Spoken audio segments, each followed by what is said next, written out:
एक या दो नहीं, 3-4 लोग जो हैं वो इमरान खान साहब के पास मुफाहमत का पैगाम लेके गए, और जो मुफाहमत का पैगाम लेके गया और अगर उसका ताल्लुक तहरीक इंसाफ से था तो इमरान खान साहब ने उसकी बहुत क्लास ली है। और यहां तक क्लास ली है कि उसने कहा है कि यहां से इस अडयाला जेल से मेरी डेड बॉडी निकल सकती है, लेकिन तुम ये ना सोचना कभी कि मैं नवाज शरीफ की तरह डील करके तो पाकिस्तान से बाहर चला जाऊंगा। मैंने डील नहीं करनी, हाँ मरवाना तो मरवा दो। अब इस पर ये खान साहब का रिस्पॉन्स जो है ये सियासी रिस्पॉन्स है या गैर सियासी रिस्पॉन्स है, ये एक अलग बहस है। लेकिन जिस इमरान खान को अडयाला जेल में बंद किया गया है और जिसके पास 3-4 लोग गए हैं, और उसमें से एक बंदे ने मुझे खुद बताया ना कि जब मैंने खान साहब को ये कहा तो खान साहब ने फिर मेरी ये इस तरह से क्लास ली। तो इमरान खान तो फिलहाल मुझे नहीं लग रहा कि वो किसी डील वील के चक्कर में है, और इसीलिए तहरीक इंसाफ पे दबाव भी बढ़ रहा है। देखिए, दोबारा मैं आपको याद दिलाऊंगा कि जब ये इमरान खान साहब जब वजीर आजम थे तो इनके दौर में जो मेरे साथ हुआ वो, अब पीटीआई वाले कहते हैं जी कि उसके जिम्मेदार इमरान खान साहब नहीं थे, वो उसके जिम्मेदार तो जनरल बाजवा साहब थे, जनरल फैज साहब थे, कोई भी है। वजीर आजम तो इमरान खान था ना। उस वजीर आजम इमरान खान के पास मैं गया था खुद कि डॉक्टर शाहिद मसूद को अडयाला जेल में बंद किया गया है, मैं उसको जेल से मिलके आ रहा हूं। तो इमरान खान ने कहा अच्छा शाहिद मसूद जेल में है, वो हो मुझे तो पता ही नहीं। तो मैंने उनका बड़ा मजाक उड़ाया था। अब वो इमरान खान खुद अडयाला जेल में बंद है। उस वक्त इमरान खान साहब जो है वो जब मैं उनके बारे में को कमेंट करता था तो उनको बहुत बुरा लगता था। अब मैं कमेंट कर रहा हूं, उनको अच्छा लगेगा और शहबाज शरीफ साहब को बुरा लगेगा। तो मैं आपको ये कमेंट कर रहा हूं कि इमरान खान साहब जो हैं वो इस हुकूमत के साथ कोई डील करने के लिए तैयार नहीं है, और वो अपनी पार्टी को मुसलसल ये प्रेशराइज कर रहे हैं कि इनके खिलाफ तहरीक चलाओ। और इसीलिए अब तहरीक इंसाफ जो है उसने 30 मार्च को इस्लामाबाद की परेड ग्राउंड में जलसे के लिए इस्लामाबाद हाई कोर्ट में दरखास्त दायर की हुई है। तो अगर ये 30 मार्च को इस्लामाबाद की परेड ग्राउंड में रमजान के महीने में जलसा करना चाहते हैं तो कोई लगता है आपको ये डील वील करेंगे? मेरा नहीं ख्याल ये करेंगे। देखिए, जितना मैं इमरान खान साहब को जानता हूं ना, वो जब कोई चीज सोच लेते हैं ना, फैसला कर लेते हैं, तो उसके आफ्टर इफेक्ट्स के बारे में वो ज्यादा नहीं सोचते। वो आमतौर पर कहते हैं बस ठीक है, अल्लाह मालिक है, फैसला वो कर देते हैं। तो मेरा ख्याल है ये फैसला भी उन्होंने इसी तरह किया है। और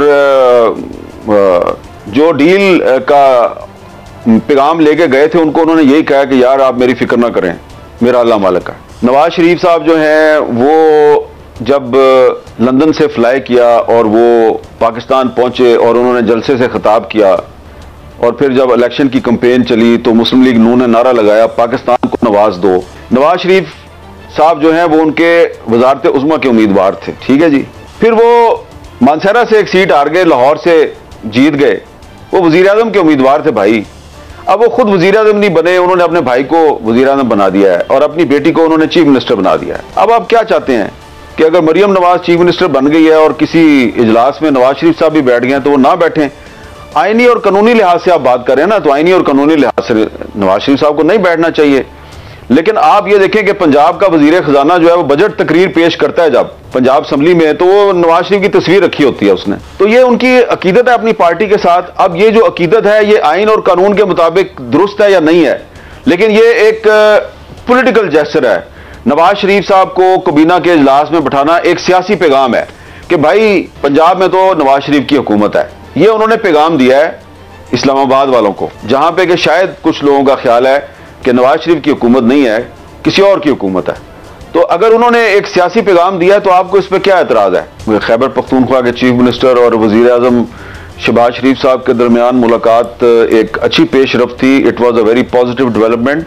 लेकिन उसके बाद जो वारंट गिरफ्तारी जारी हुआ है, मुझे लगता यह है कि ये वारंट गिरफ्तारी दरअसल उस मुलाकात को सबूताज करने की कोशिश है, क्योंकि ये इतना जरूरी नहीं है। एक तरफ तो इमरान खान साहब जो हैं वो तोड़ फोड़ के और हंगामा राई के मुकदमात में उनको बरी किया जा रहा है, 4 मुकदमों में वो बरी हो गया, और दूसरी तरफ आप खैबर पख्तूनख्वा के चीफ मिनिस्टर जो हैं उनके खिलाफ वारंट गिरफ्तारी जारी करवा रहे हैं। तो आपको अगर उनसे कोई प्रॉब्लम है तो उनके साथ बात करें, जैसा कि शहबाज शरीफ साहब ने उनसे बात की है।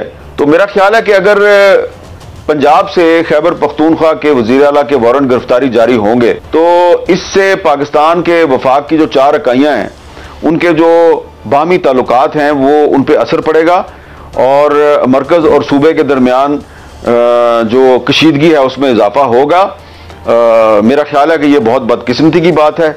मैं इसकी शदीद मजम्मत करता हूँ कि एक सूबे का इलेक्टेड चीफ मिनिस्टर है और पंजाब की एक अदालत जो है वो उसके वारंट गिरफ्तारी जारी कर रही है। अगर सोचें आप कि अगर किसी पुराने मुकदमे ढूंढना तो कोई मसला नहीं होता, तो किसी पुराने मुकदमे में अगर खैबर पख्तूनख्वा से पंजाब के किसी सियासतदान के इस तरह वारंट गिरफ्तारी जारी हो जाए तो आपको कैसा लगेगा? आप लाहौर में बैठे हुए हैं, आपको कैसा लगेगा?